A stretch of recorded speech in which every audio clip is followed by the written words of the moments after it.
सहनाववतु सहनौ भुनक्तु सह वीर्यङ्करवावहै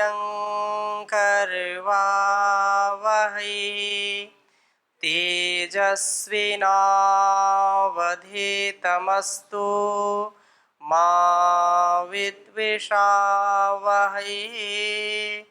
ओम शांति शांति शांति। वैदिक जीवन पद्धति की इस कक्षा में आपका हार्दिक स्वागत है, अभिनंदन है। पितृयज्ञ का प्रकरण चल रहा है। पितृयज्ञ की चर्चा बहुत ही सरस बनती जा रही है। पिछली कक्षा में गोस्वामी जी ने प्रश्न किया था कि पुत्र वास्तव में किसे कहते हैं?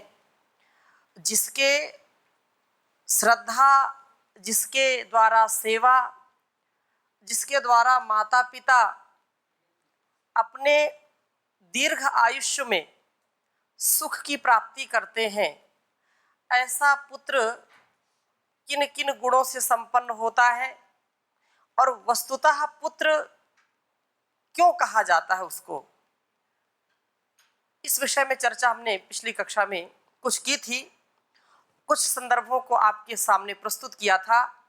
पुनः उसी संदर्भ को आगे और बढ़ाते हैं, फिर मध्य में आपके कोई प्रश्न होंगे तो उनको भी लेंगे। महाभारत में एक श्लोक आता है कि वास्तव में पुत्र वही कहलाने के योग्य है जो इस लोक में अपने माता पिता को कठिनाइयों से पार लगा दे, अपने ऐश्वर्य से, अपने गुणों से, अपने पराक्रम से अपने कुल वंश परंपरा को सदा सर्वदा शीर्षस्थ रखे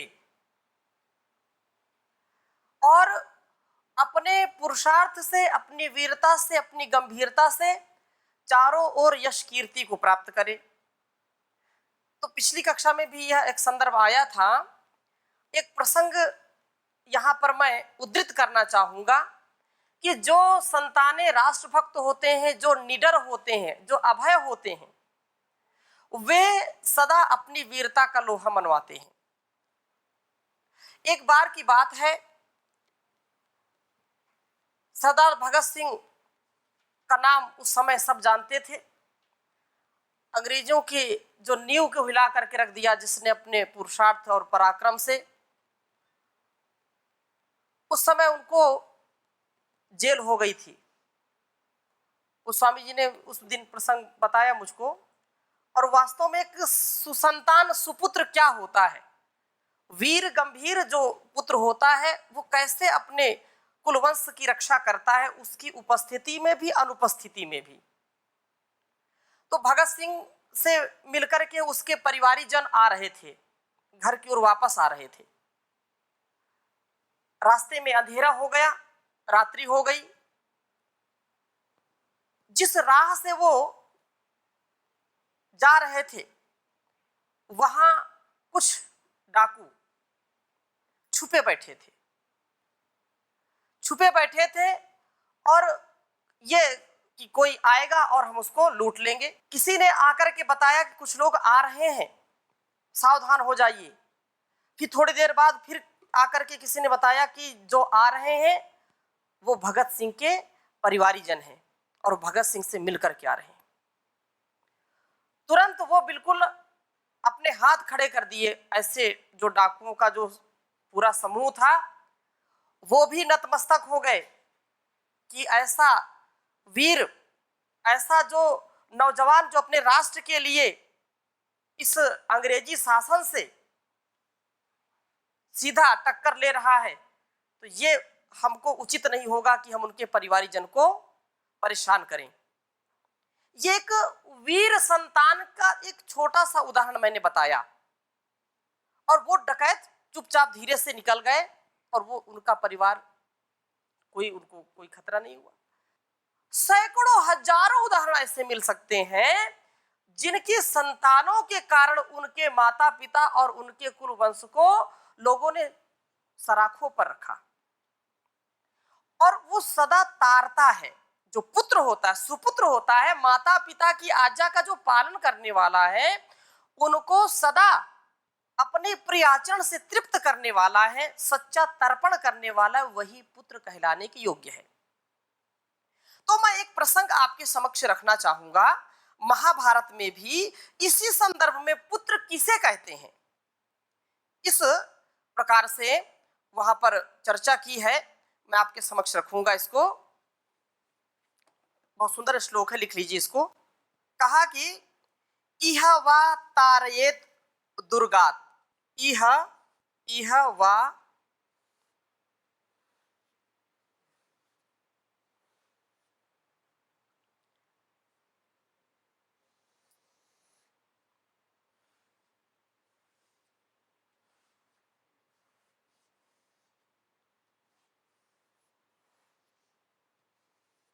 इह वा तारयेत दुर्गात।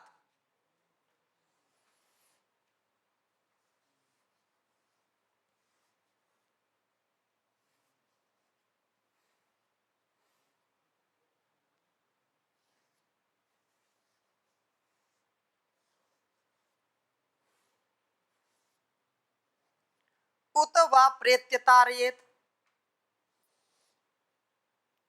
उत वा प्रेत्य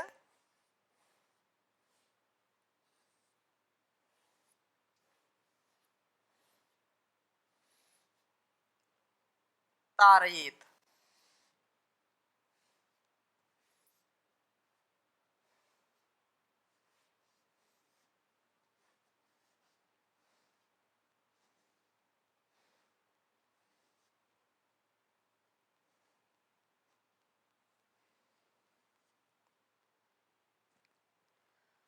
सर्वथा तारयेत पुत्रः,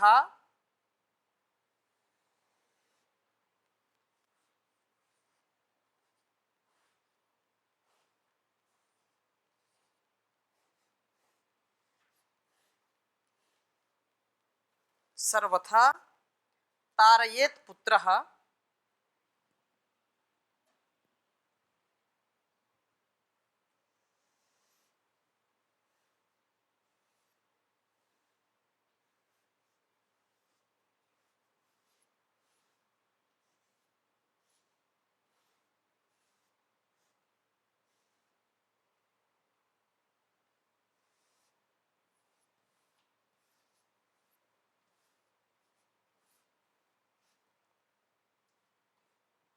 सर्वथा तारयेत पुत्रः पुत्र इत्युच्यते बुधैः।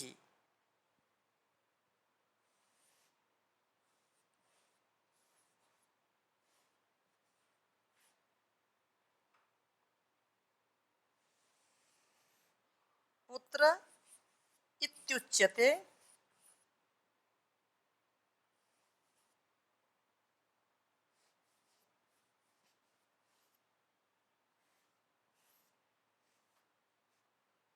बुधैः।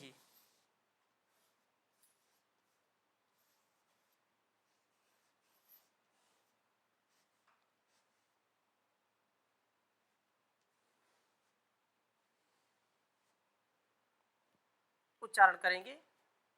इह वा तारयेत दुर्गात्,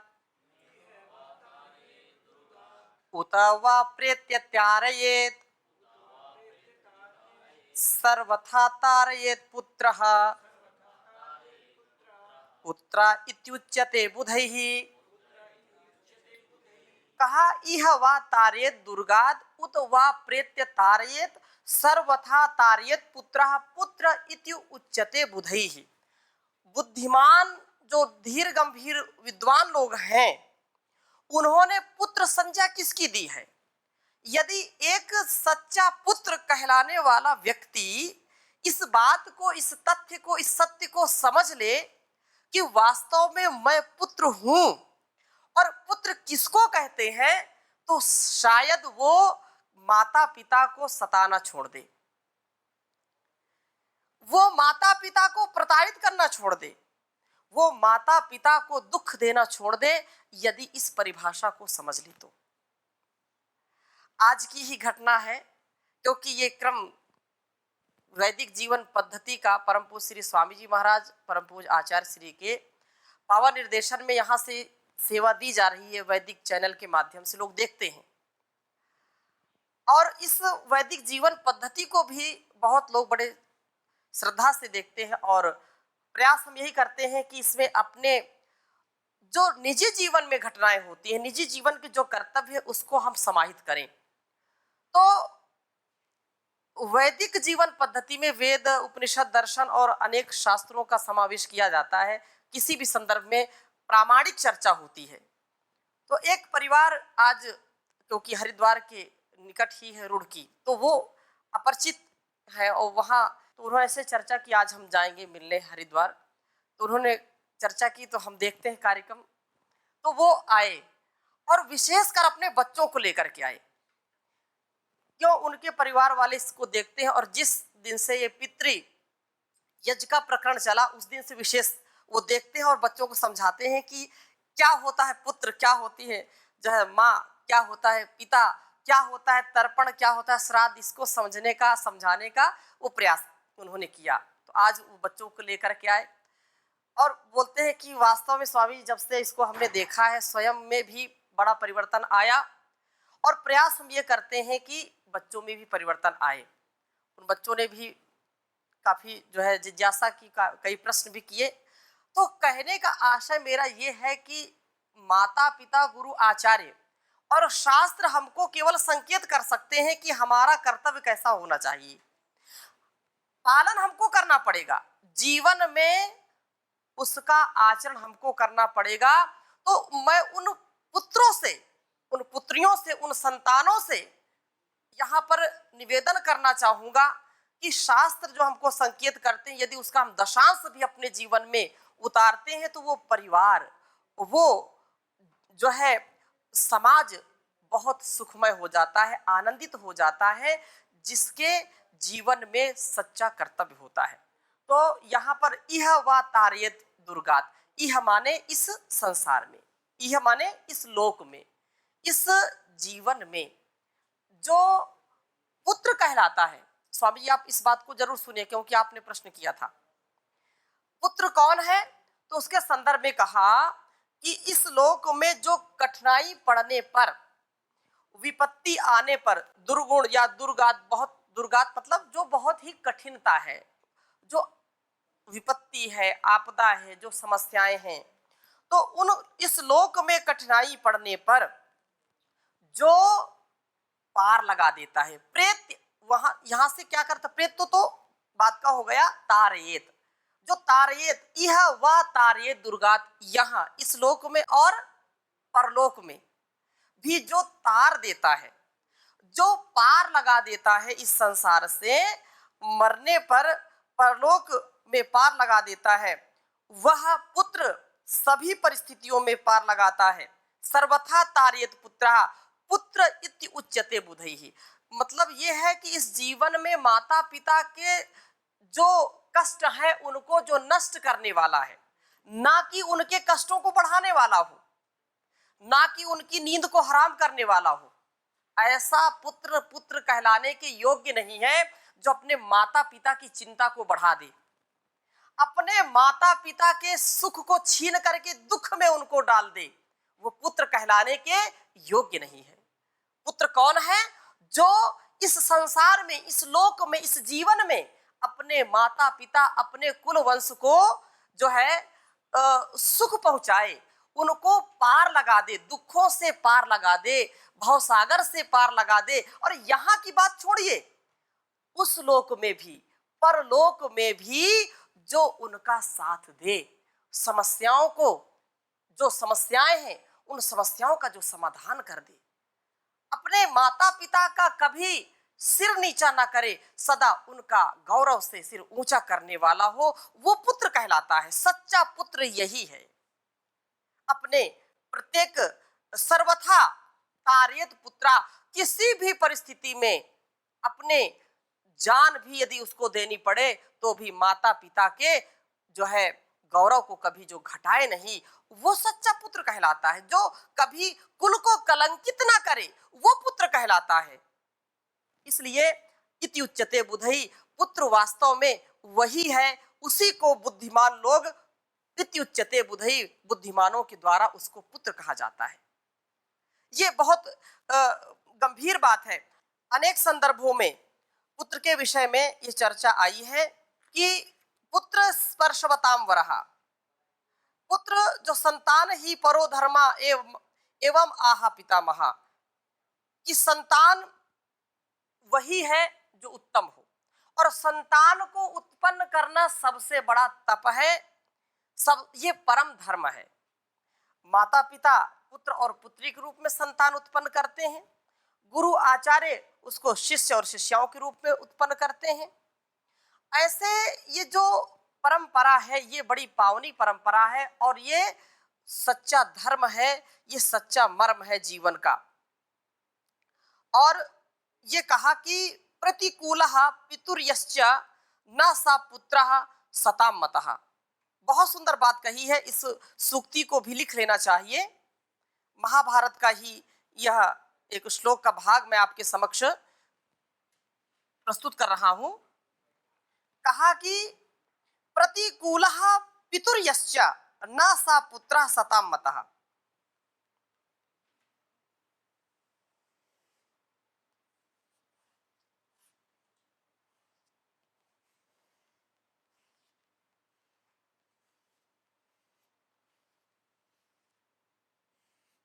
प्रतिकूलः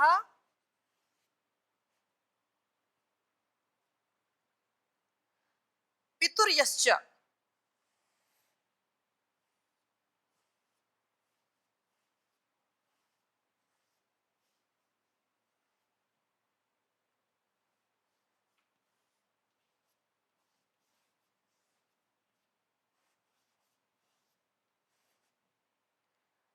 प्रतिकूलः पितुर्यश्च न सा पुत्रः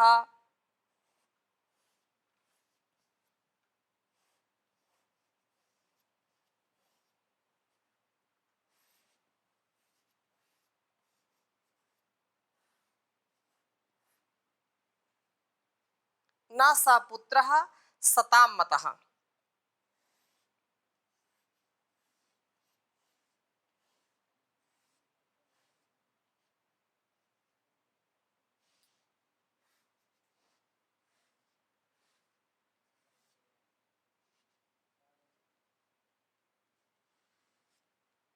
सताम मतः उच्चारण करेंगे।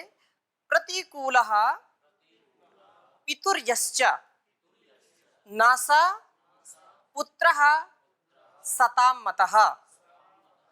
भाव इसका ये है कि जो पिता के अनुकूल नहीं है, जो पिता की आज्ञा का पालन नहीं करता है, जो पिता के विपरीत आचरण करता है, पिता बोलता है ऐसा करना है और पुत्र बोलता नहीं करना है, जहां पिता जाने के लिए बोले वहां ना जाए, जो करने के लिए बोले वो ना करे, जिस काम का निषेध करे उसको जरूर करे, तो ऐसा पुत्र जो प्रतिकूल आचरण करने वाला है, अपने पिता के प्रतिकूल आचरण करने वाला, क्या उसको सज्जन लोग अच्छा पुत्र नहीं मानते हैं।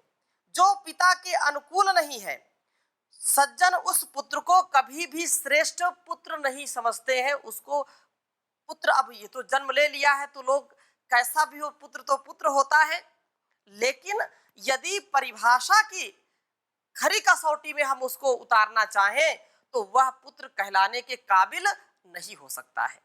इसलिए जो पिता अपने जो है संतान को, अपने पुत्र और पुत्रियों को सदा उन्नत शिक्षा देते हैं और उनको आज्ञा पालक बनाते हैं, वास्तव में उनका जीवन धन्य है। यही बात जब जो है भगवान राम को 14 वर्ष का वनवास हो गया, तो भी यही बात वहां पर भगवान ने माता सीता को और लक्ष्मण को बताई कि पिता की आज्ञा पालनी है, अर्थात वचन तो पिता ने दिया है ना, माता ने वरदान मांगे हैं, और पिता ने हाँ कह दी है तो उसकी आज्ञा है, उसकी स्वीकृति है, इसलिए हमको उनकी आज्ञा को शिरोधार्य करना चाहिए। यही बात कठोपनिषद के बहुत ही तपस्वी जो एक पात्र है नचिकेता, उन्होंने अपने पिता की बात को शिरोधार्य किया। बार बार कहने पर, बार बार पूछने पर, मुझको किसको देंगे, मुझको किसको देंगे, आपने तो गाय बिल्कुल ऐसी दे दी है कि वो तो ना दूध देने योग्य है। अब एक बार चारा खा लिया, दोबारा चारा खाने का भी सामर्थ्य नहीं है। एक बार पानी पी लिया, दोबारा पानी पीने का भी सामर्थ्य उनमें नहीं है। ऐसी गायों को आपने दान में दे दिया पिताजी, अब मुझको किसको दान में देंगे। तो पिताजी झल्ला गए, बिल्कुल जो है बार बार वही प्रश्न पूछ रहा। तो उन्होंने कहा तुझको मैं यमराज को दूंगा, मैं तुझे यमराज को दूंगा। अब पिता ने कह दिया, पिता की बात शिरोधार्य करनी है, तो यमराज के द्वार पर जा पहुंचे। क्यों? क्योंकि पिता की आज्ञा थी। पिता की आज्ञा शिरोधार्य करना ये प्रत्येक पुत्र का परम कर्तव्य होता है। लेकिन मैं पुनः इस बात को दूसरी ओर से कहता हूं कि ऐसे पिता नहीं जिनको स्वयं ज्ञान नहीं कि मैं पिता हूं, पिता का क्या कर्तव्य होता है उसकी भी चर्चा हम करेंगे अभी। पिता कहलाने के जो पात्र नहीं है, ऐसे पिता फिर गड़बड़ करेंगे। तो वास्तव में केवल संतान को पैदा कर देना ही पिता का कर्तव्य नहीं है, उसका बहुत बड़ा कर्तव्य होता है। तो यहाँ पर मैं पुत्र की चर्चा कर रहा हूं, पिता की चर्चा भी करेंगे। तो प्रतिकूलः पितुर्यश्च, जो पिता के अपने प्रतिकूल आचरण करता है। जहां एक मैंने सुनाया था ना, जहां में मन में आइब जाइब बाबूजी से ना बतलाइब। तो जहां मन में आएगा जाएंगे, कोई दिक्कत नहीं, पिताजी से नहीं बतलाएंगे। तो ऐसी संतान पाकर के कभी कोई गौरव को प्राप्त नहीं हो सकता है। अतः माता पिता, अब पिताजी पूछ रहे कहाँ थे, अब बच्चा उत्तर दे रहा कहीं नहीं थे। आ रहे रात्रि में 11 बजे, क्या कर रहे थे, क्या बोलेंगे, कुछ नहीं कर रहे थे। अब बिल्कुल तैयार होकर के जा रहे हैं बाबूजी बन करके, बिल्कुल टाई पैंट और जो है परफ्यूम आदि छिड़क करके कि बिल्कुल कहीं बिजली गिरेगी अब। हाँ, पिताजी पूछ रहे कहाँ जा रहे हैं, क्या उत्तर देंगे, कहीं नहीं जा रहे हैं। तो ये प्रतिकूल आचरण है। जैसा पिताजी पूछ रहे हैं उसके हम विपरीत उल्टा जो है उत्तर दे रहे हैं। तो ऐसी संतानें कभी भी माता पिता का गौरव नहीं बढ़ा सकती हैं। ऐसी हाँ, हो सकता है कि उनको बड़ी नौकरी मिल जाए, लेकिन वो जो सच्चा और अच्छा आध्यात्मिक जो जीवन जीने वाले परिवार हैं, उनमें तो ये शुभ के लक्षण नहीं होते हैं। अस्तु, तो वह पुत्र पुत्र नहीं है, सज्जनों की सम्मति इसमें है।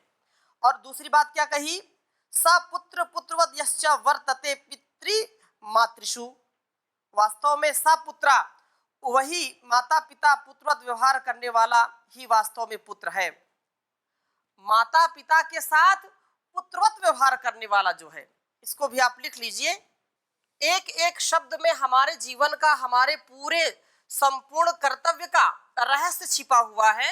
यदि हम इनको आत्मसात करेंगे तो शायद हमारा यह जीवन सफल हो जाएगा। हम जिस भूमिका को निभा रहे हैं वह बहुत ही अच्छी भूमिका हो जाएगी हमारी।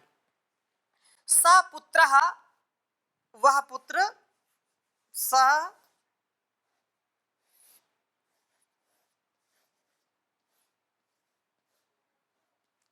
सपुत्रः पुत्रवत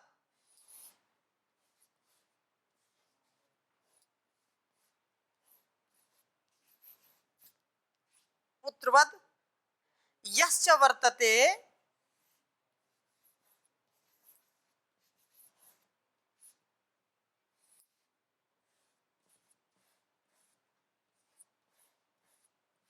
यश्च वर्तते पितृमातृषु।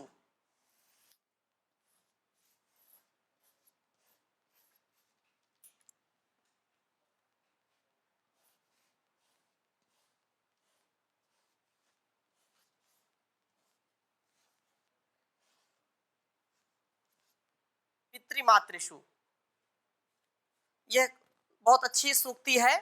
और यहाँ पर यह कहा सपुत्रः, उच्चारण करिए, सपुत्रः पुत्रवत् यश्च वर्तते पितृमातृषु। कहने का आशय ये है कि वास्तव में माता पिता के साथ जो पुत्रवत आचरण करता है, जो अपने माता पिता का सच्चा पुत्र बन करके आचरण करता है, वैसा व्यवहार करता है, ऐसा वास्तविक व्यवहार करने वाला ही पुत्र कहलाने के योग्य है, ना कि शत्रुवत व्यवहार करता हो। अब पिताजी कुछ पूछ रहे हैं तो बिल्कुल क्रोधित हो रहे हैं, पिताजी या माताजी का बिल्कुल मान नहीं कर रहे हैं, पड़ोसी भी उनके व्यवहार से तंग है, पड़ोसी भी समझा रहा है कि तुम्हारे माता पिता, कम से कम इनसे तो ठीक से बात कर लो। तो ऐसा जो समझाने का जो है अवसर देखे तो वो पुत्र कहलाने के योग्य नहीं है। पुत्रोप्य मित्रायते, जैसा कहा कि वृद्ध काल में अपने जो पुत्र है वो भी क्या है, शत्रुवत व्यवहार करने लगता है। तो ऐसा शत्रुवत व्यवहार करने वाला, ऐसा परायपन का व्यवहार करने वाला, ऐसा जो ओछी हरकत करने वाला माता पिता के साथ, वो कभी पुत्र नहीं कहला सकता। बल्कि माता पिता के लिए जो सदा सर्वदा सर्वत्र नतमस्तक है, उनकी आज्ञा को सिरोधार्य करने वाला है, उनकी आज्ञा पर अपने जीवन को निछावर करने वाला है, वह पुत्र पुत्र कहलाने के योग्य है। तो इसकी चर्चा और आगे हम करेंगे, अभी यहीं पर विराम देते हैं, समय हो गया है। ओ